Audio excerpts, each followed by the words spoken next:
Hi,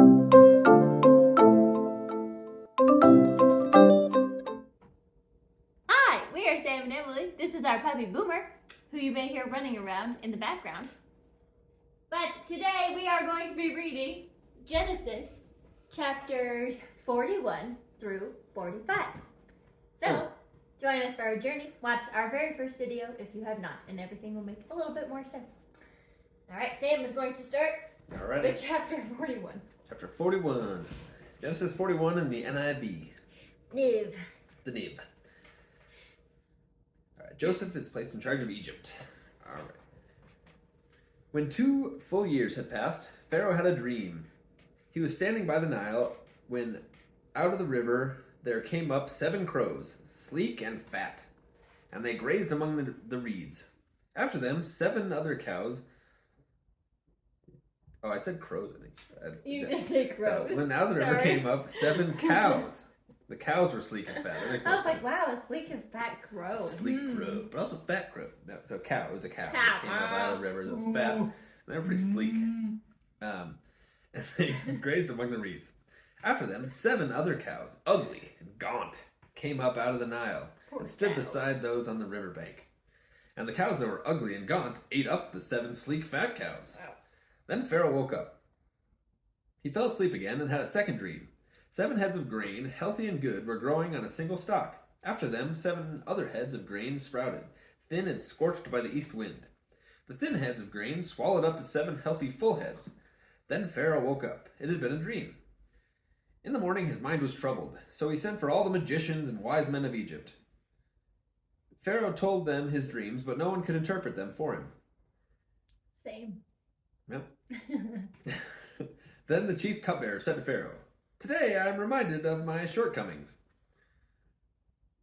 Pharaoh was once again angry with his servants, and he imprisoned shortcomings.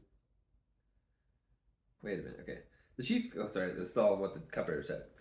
Then the chief cupbearer said to Pharaoh, "Today I am reminded of my shortcomings. Pharaoh was once angry with his servants, and he imprisoned me and the chief baker in the house of the captain of the guard. Each of us had a dream the same night, and each dream had a meaning of its own. Now a young Hebrew was there with us, a servant of the captain of the guard. We told him our dreams, and he interpreted them for us, giving each man the interpretation of his dreams. And things turned out exactly as he interpreted them to us. I was restored to my position, and the other man was impaled." So Pharaoh sent for Joseph, and he was quickly brought from the dungeon. When he had shaved and changed his clothes, he came before Pharaoh. Pharaoh said to Joseph, "I had a dream, and no one can interpret it. But I have heard it said that when you hear a dream, you can interpret it." "I cannot do it," Joseph replied to Pharaoh, "but God will give Pharaoh the answer he desires." Then Pharaoh said to Joseph, "In my dream, I was standing on the bank of the Nile, when out of the river there came up 7 cows, fat and sleek, and they grazed among the reeds. After them, 7 other cows came up, scrawny and very ugly and lean. I had never seen such ugly cows in all the land of Egypt. The lean, ugly cows ate up the 7 fat cows that came up first. But then after they ate them, no one could tell that they had done so. They looked just as ugly as before. Then I woke up. In my dream, I saw 7 heads of grain, full and good, growing on a single stalk. After them, 7 other heads sprouted, withered, and thin, and scorched by the east wind. The thin heads of grain swallowed up the 7 good heads. I told this to the magicians, but none of them could explain it to me." Then Joseph said to Pharaoh, "The dreams of Pharaoh are one and the same.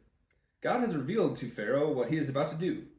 The 7 good cows are 7 years, and the 7 good heads of grain are 7 years. It is one and the same dream.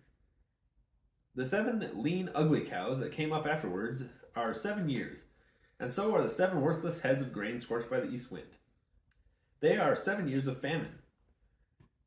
It is just as I said to Pharaoh. God has shown Pharaoh what he is about to do. 7 years of great abundance are coming throughout the land of Egypt, but 7 years of famine will follow them. Then all the abundance in Egypt will be forgotten, and the famine will ravage the land. The abundance in the land will not be remembered because the famine that follows it will be so severe. The reason the dream was given to Pharaoh in 2 forms is that the matter has been firmly decided by God, and God will do it soon. And now let Pharaoh look for a discerning and wise man and put him in charge of the land of Egypt. Let Pharaoh appoint commissioners over the land to take a fifth of the harvest of Egypt during the 7 years of abundance. They should collect all the food of these good years that are coming and store up the grain under the authority of Pharaoh, to be kept in the cities for food. This food should be held in reserve for the country, to be used during the 7 years of famine that will come upon Egypt, so that the country may not be ruined by famine. The plan seemed good to Pharaoh and to all his officials. So Pharaoh asked him, "Can we find anyone like this man, one in whom is the Spirit of God?" Then Pharaoh said to Joseph, "Since God has made all this known to you, there is no one so discerning and wise as you. You shall be in charge of my palace, and all my people are to submit to your orders. Only with respect to the throne will I be greater than you." So Pharaoh said to Joseph, "I hereby put you in charge of the whole land of Egypt." Then Pharaoh took his signet ring from his finger and put it on Joseph's finger. He dressed him in robes of fine linen and put a gold chain around his neck. He had him ride in a chariot as his second in command, and people shouted before him, "Make way!" Make way for Joseph. Thus he put him in charge of the whole land of Egypt. Then Pharaoh said to Joseph, "I am Pharaoh, but without your word no one will lift hand or foot in all Egypt." Pharaoh gave Joseph the name Zaphanath-Paneah, and gave him Asenath, daughter of Potiphera, priest of On, to be his wife. And Joseph went throughout the land of Egypt. Joseph was 30 years old when he entered the service of Pharaoh the king of Egypt, and Joseph went out from Pharaoh's presence and traveled throughout Egypt. During the 7 years of abundance, the land produced plentifully. Joseph collected all the food produced in those 7 years of abundance in Egypt and stored it in the cities. In each city he put the food grown in the fields surrounding it. Joseph stored up huge quantities of grain, like the sand of the sea. It was so much that he stopped keeping records because it was beyond measure. Before the years of famine came, 2 sons were born to Joseph by Asenath, daughter of Potiphera, priest of On. Joseph named his firstborn Manasseh, and said, "It is because God has made me forget all my trouble and all my father's household." The second son he named Ephraim, and said, "It is because God has made me fruitful in the land of my suffering." The 7 years of abundance in Egypt came to an end, and the 7 years of famine began. Just as Joseph had said, there was famine in all the other lands, but in the whole land of Egypt there was food. When all Egypt began to feel the famine, the people cried to Pharaoh for food. Then Pharaoh told all the Egyptians, "Go to Joseph and do what he tells you." When the famine had spread over the whole country, Joseph opened up the storehouses and sold grain to the Egyptians for the famine. Sold grain to the Egyptians, for the famine was severe throughout Egypt. And all the world came to Egypt to buy grain from Joseph, because the famine was severe everywhere. Chapter 42. When Jacob learned that there was grain in Egypt, he said to his sons, "Why do you keep looking at each other?" Why do you just keep looking at each other? He continued, "I have heard that there is..." Oh, sorry, I didn't know what you were doing. "I've heard that there is grain in Egypt. Go down there and buy some for us, so that we may live and not die." The 10 of Joseph's brothers went down to buy grain from Egypt, but Jacob did not send Benjamin, Joseph's brother, with the others, because he was afraid what harm might come to him. So Israel's sons were among those who went to buy grain, for there was famine in the land of Canaan also. Now Joseph was the governor of the land, the person who sold the grain to all the people. So when Joseph's brothers arrived, they bowed down to him with their faces on the ground. As soon as Joseph saw his brothers, he recognized them, but he pretended to be a stranger and spoke harshly to them. "Where do you come from?" he asked. "From the land of Canaan," they replied, "to buy food." Although Joseph recognized his brothers, they did not recognize him. Then he remembered his dream about them and said to them, "You are spies. You have come to see where our land is unprotected." "No, my lord," they answered. "Your servants have come to buy food. We are all the sons of one man. Your servants are honest men, not spies." "No," he said to them, "you have come to see where our land is unprotected." But they replied, Your servants were 12 brothers, the sons of one man who lived in Canaan. The youngest is now with our father, and one is no more. Joseph said to them, "It is just as I told you. You are spies. And this is how you will be tested. As surely as Pharaoh lives, you will not leave this place unless your youngest brother comes here. Send one of your number to get your brother. The rest you will be kept in prison, so that your words may be tested to see if you are telling the truth. If you are not, then as surely as Pharaoh lives, you are spies." And he put all of them in custody for 3 days. On the third day, Joseph said to them, "Do this, and you will believe, and you will live." Oh my goodness. "Do this, and you will live, for I fear God. If you are honest men, let one of your brothers stay here in prison, while the rest go and take grain back for your starving households. But you must bring your youngest brother to me, so that your words may be verified, and that you may not die." This they proceeded to do. They said to one another, "Surely we are being punished because of our brother. We saw how distressed he was when he pleaded with us for his life, but we will not listen. That's why this distress is coming on us." Reuben replied, "Didn't I tell you not to sin against the boy? But you wouldn't listen. Now we must give an accounting for his blood." They did not realize that Joseph could understand them, since he was using an interpreter. He turned away from them and began to weep, but then came back and spoke to them again. He had Simeon taken from them and bound before their eyes. Joseph gave orders to fill their bags with grain, to put each man's silver back in his sack, and to give them provisions for their journey. After this was done for them, they loaded their grain on their donkeys and left. At the place where they stopped for the night, one of them opened the sack to get feed for his donkey, and he saw his silver in the mouth of the sack. "My silver has been returned," he said to his brothers. "Here in my sack." Their hearts sank, and they turned to each other, trembling, and said, What is it that God has done to us?" When they came to their father Jacob in the land of Canaan, they told him all that had happened to them. They said, "The man who is lord over the land spoke harshly to us and treated us as though we were spying on the land. But we said to him, 'We are honest men, we are not spies. We were 12 brothers, son of one man. One is no more, and the youngest is now with our father in Canaan.' When the man who is lord over the land said to us, 'This is how I will know whether you are honest men. Leave your brothers here with me, and take food for your starving households, and go. But bring your youngest brother to me, so I know that you are not spies, but honest men. Then I will give your brother back to you, and you can trade in the land.'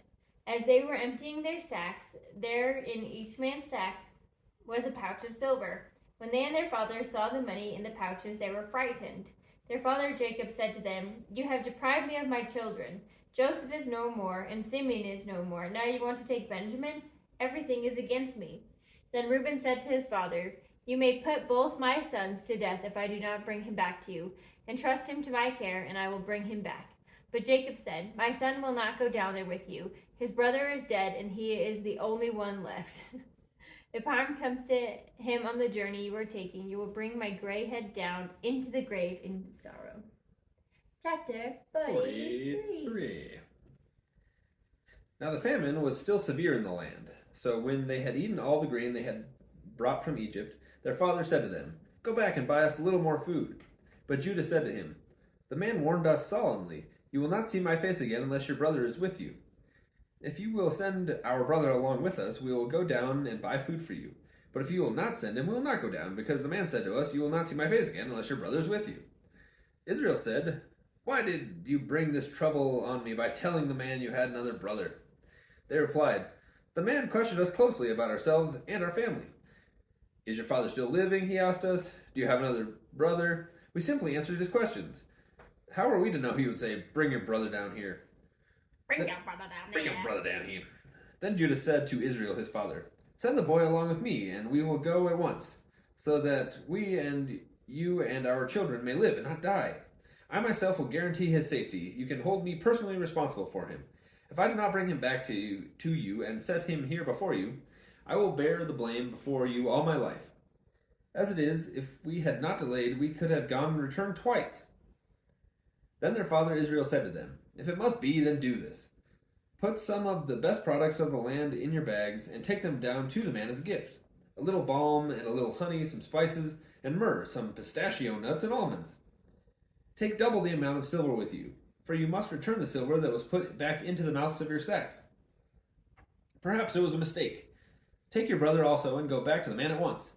And may God Almighty grant you mercy before the man, so that he will let your other brother and Benjamin come back with you. As for me, if I am bereaved, I am bereaved. So the men took the gifts and double the amount of silver, and Benjamin also. They hurried down to Egypt and presented themselves to Joseph. When Joseph saw Benjamin with them, he said to the steward of his house, "Take these men to my house, slaughter an animal, and prepare a meal. They are to eat with me at noon." The man did as Joseph told him, and took the men to Joseph's house. Now the men were frightened. When they were taken to his house, They thought, "We were brought here because of the silver that was put back into our sacks the first time. He wants to attack us and overpower us, and seize us as slaves and take our donkeys." So they went up to Joseph's steward and spoke to him at the entrance to the house. "We beg your pardon, our lord," they said. "We came down here the first time to buy food. But at the place where we stopped for the night, we opened our sacks, and each of us found his silver, the exact weight, in the mouth of his sack. So we have brought it back with us. We also brought additional silver with us to buy food. We don't know who put the silver in our sacks, or put our silver in our sacks." "It's all right," he said. "Don't be afraid. Your God, the God of your father, has given you treasure in your sacks. I received your silver." Then he brought Simeon out to them. The steward took the men into Joseph's house, gave them water to wash their feet, and provided fodder for their donkeys. They prepared their gifts for Joseph's arrival at noon, because they had heard that they were to eat there. When Joseph came home, they presented to him the gifts they had brought into the house, and they bowed down before him to the ground. He asked them, they bowed down before him. Like with the dreams. He asked them how they were, and then he said, "How is your aged father you told me about? Is he still living?" They replied, "Your servant, our father, is still alive and well," and they bowed down, prostrating themselves before him. As he looked about and saw his brother Benjamin, his own mother's son, he asked, "Is this your youngest brother, the one you have told me about?" And he said, "God be gracious to you, my son."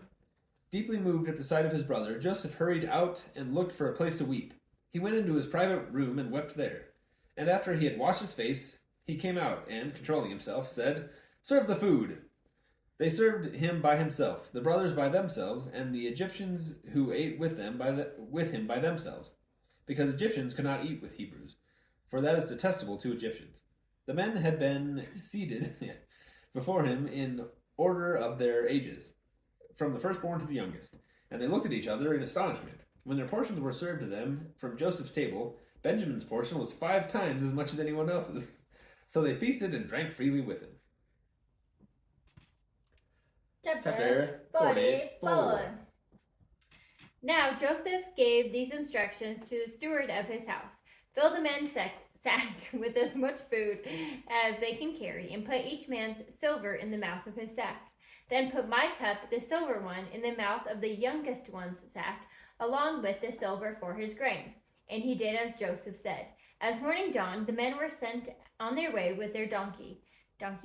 They had not gone far from the city when Joseph said to his steward, "Go after them at once. When you catch up with them, say, 'Why have you repaid good with evil? Isn't this cup Isn't this the cup my master drinks from and also uses for divination?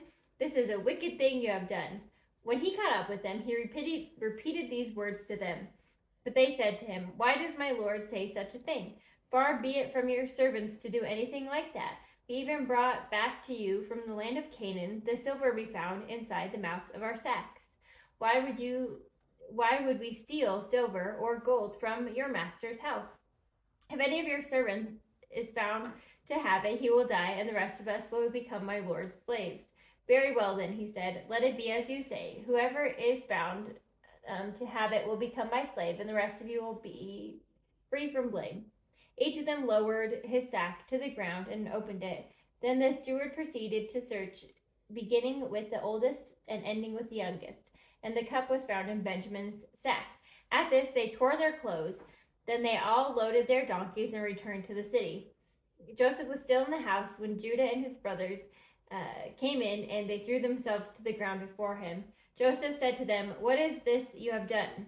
Don't you know that a man like me can find these things out by divination?" "What can we say, my lord?" Judah replied. "What can we say? How can we prove our innocence? God has uncovered your servant's guilt. We are now my lord's slaves, we ourselves and the ones who is found to have the cup."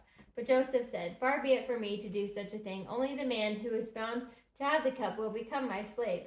The rest of you go back to your father in peace."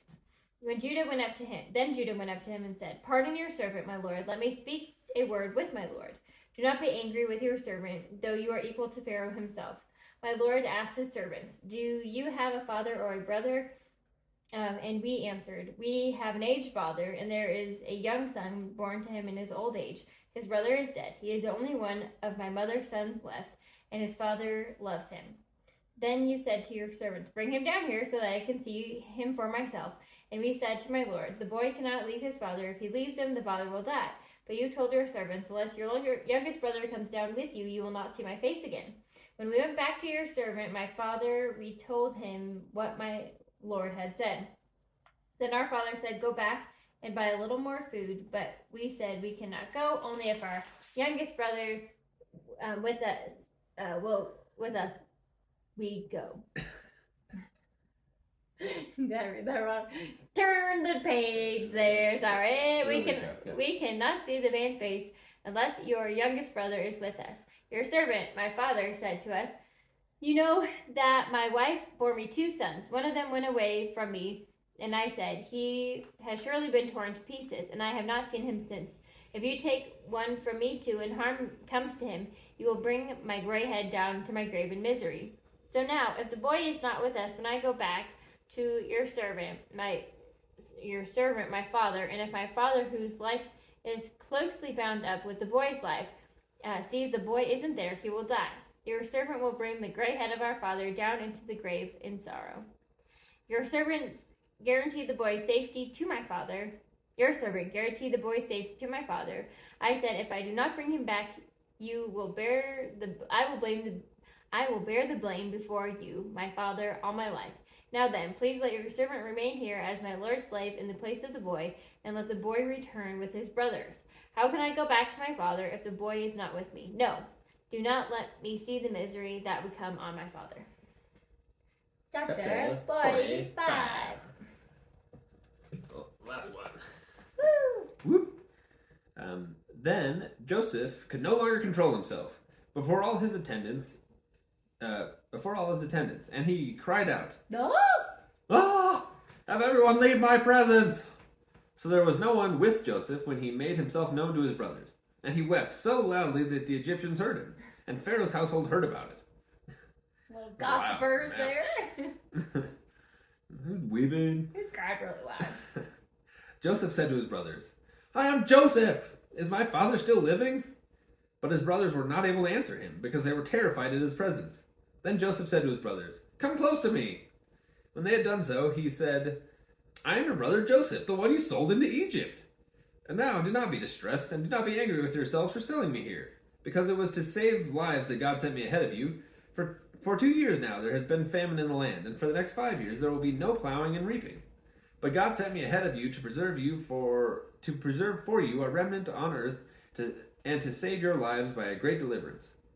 So then, it was not you who sent me here, but God. He made me father to Pharaoh, lord of his entire household, and ruler of all Egypt.